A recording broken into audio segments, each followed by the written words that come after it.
ওম নমঃ শিবায়। সকলকে শ্রাবণ মাসের তৃতীয় সোমবারের শুভেচ্ছা। সো গাইস, তারাপীঠ থেকে মাত্র 33 কিলোমিটার দূরে এমন এক রহস্যময় শিব মন্দিরের দিকে যাচ্ছি, যা জানলে আপনি অবাক হবেন। তাই ভিডিওটি না টেনে সম্পূর্ণ ভিডিওটা দেখতে থাকুন। অনেকক্ষণ অপেক্ষা করার পর 12:30টার দিকে বাসটা পেলাম এবং এই বাসটা তারাপীঠ থেকে বিশ্বচন্দ্রপুর হয়ে একদম কলেশ্বর শিব মন্দিরে গিয়ে নামাবে। ওই দিক হয়ে বাসটা যাই।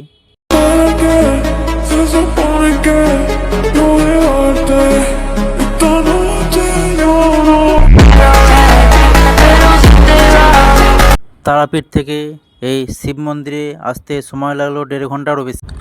এই সুউচ্চ শিব মন্দিরেই বিরাজ করছেন স্বয়ম্ভু অনাদি শিবলিঙ্গ। পশ্চিমবঙ্গের বীরভূম জেলার মোরেশ্বরের এলাকার অন্তর্গত কলেশ্বর গ্রামে এই প্রাচীন সুউচ্চ শিব মন্দির অবস্থিত। অতীতে পর্বত নামক এক ঋষি এই পবিত্র স্থানে দেবী পার্বতী তপস্যা করে সিদ্ধি লাভ করেছিলেন, তাই এই সিদ্ধভূমির নাম হয়েছিল পার্বতীপুর। পরবর্তী সময়ে এখানে কলেশনাথ ঘোষ নামের এক ভক্ত শিব সাধনা করে শিবলিঙ্গ প্রতিষ্ঠা করেন। ভক্ত কলেশনাথের নাম অনুসারে মহাদেবের নাম হয় কলেশ্বর।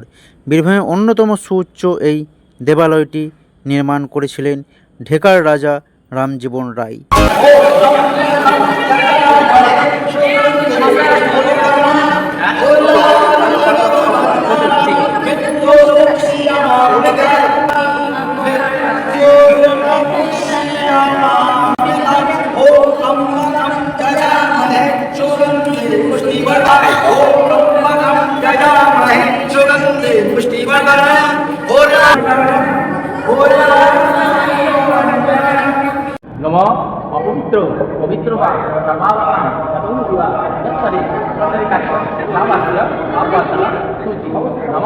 মহাদেবের ভোগ সহজে পাওয়া যায় না, সৌভাগ্যবশত পেয়ে গেলাম, কারণ কপালে ছিল, তাই মহাদেব জুটিয়ে দিল।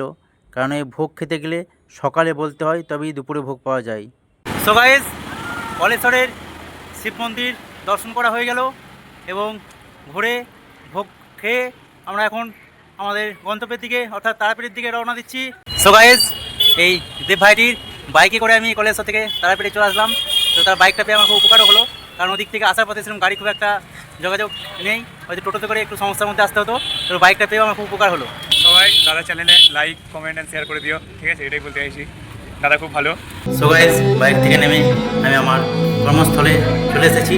তো ভিডিওটা কেমন লাগলো কমেন্ট করে জানান। ভালো লাগলে লাইক শেয়ার করে, তার চ্যানেলটিকে এখন সাবস্ক্রাইব করেনি তার চ্যানেলটিকে সাবস্ক্রাইব করে আমাকে সাপোর্ট করুন এবং নতুন নতুন ভিডিও বানাতে উৎসাহিত করুন। সো গাইস, সবাই ভালো থাকবেন। হর হর মহাদেব।